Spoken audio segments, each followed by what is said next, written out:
So Tata Motors அப்படின்ற பங்கை நீங்கள் எடுத்து பார்த்தீங்கன்னா இது வந்து ஒரு காம்போசிட் ஸ்டாக். காம்போசிட்னா என்ன அர்த்தம்?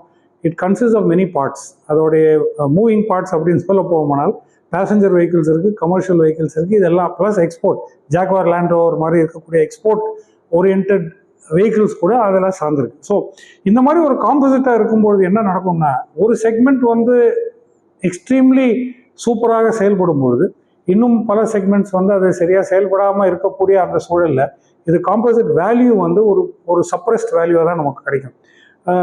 இப்படி இருக்கும்பொழுது நிர்வாக காரணத்தினால அந்த கம்பெனி வந்து என்ன முடிவு பண்ணியிருக்காங்க, இது இரண்டாவது ஸ்ப்ளிட் பண்ணி பார்ப்போம்.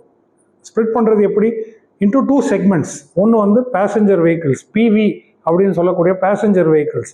இதில் வந்து நம்ம டாடா கார்ஸ், இன்னும் அது எந்த விதமான காராக இருக்கட்டும், அதே சமயத்தில் ஜாக்வார் லேண்ட் ரோவர் அப்படின்ற கூடிய அந்த பேசஞ்சர் செக்மெண்ட்டும் எக்ஸ்போர்ட் செக்மெண்ட்டும் பேசஞ்சர் செக்மெண்ட்டில் வரும். மீது இருக்கக்கூடிய ட்ரக்ஸ், லாரிஸ், ஹெவி வெஹிக்கிள்ஸ் இது எல்லாமே வந்து கமர்ஷியல் வெஹிக்கிள் சிவி செக்மெண்ட்டில் வரும். ஸோ இந்த டாடா மோட்டார்ஸோடைய ஷேர் வந்து ரெண்டாக பிரிய போகுது. பேசஞ்சர் வெஹிக்கிள்ஸோடைய ஒரு குறிப்பிட்ட ஷேர் வேல்யூ, பேசஞ்சர் கமர்ஷியல் வெஹிக்கிள்ஸோடைய குறிப்பிட்ட ஷேர் வேல்யூ.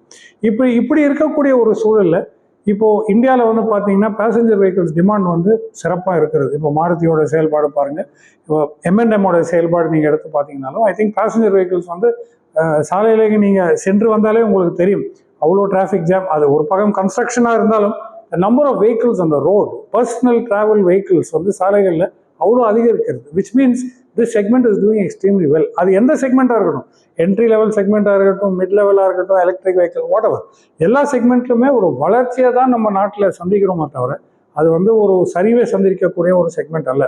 ஸோ இப்படி இருக்கும்பொழுது passenger vehicles can do extremely well. நம்ம வந்து மஹிந்திரா, மாருதி எக்ஸெட்ரா இந்த மாதிரி கம்பெனிஸோடைய செயல்பாடு பார்க்கும்போது I think they're doing extremely well. So இங்கே ஒரு செக்மெண்ட் வந்து இம்ப்ரூவ் வேல்யூவேஷன் ப்ளஸ் ரிட்டர்ன்ஸ், ஒரு பங்கு முதலீட்டாளருக்கு வந்து அருமையான ரிட்டர்ன்ஸ் தருகின்ற ஒரு வாய்ப்பும் அந்த செக்மெண்ட்லேருந்து கிடைக்கும். கமர்ஷியல் வெஹிக்கிள்ஸ் வந்து it's a wait and watch mode இல்லையா? அது வந்து ட்ரேட் எவ்வளோ தூரம் வளருதோ, வர்த்தகம் எவ்வளோ தூரம், லாஜிஸ்டிக்ஸ் எவ்வளோ தூரம் வளருகிறதோ அவ்வளோ தூரம் இந்த மாதிரி commercial vehicles and transportation vehicles வந்து இம்ப்ரூவ். அது மட்டும் இல்லாமல் பப்ளிக் டிரான்ஸ்போர்ட், அது பஸ்ஸஸாக இருக்கட்டும், இந்த மாதிரி வெஹிக்கிள்ஸ் கூட கமர்ஷியல் வெஹிக்கிள் செக்மெண்ட்டில் வருது. அங்கேயே ஒரு பெரிய அளவு டிமாண்ட் இருக்குது. ஏன்னா பர்சனல் ட்ராவல் வந்து இப்போ டிராஃபிக் ஜாம் நின்று போகிறத விட பப்ளிக் டிரான்ஸ்போர்ட் வந்து யூஸ் பண்ணிக்கலாம்ன்ற நினைக்கிறத நிறைய பேர் இருக்கிறாங்க.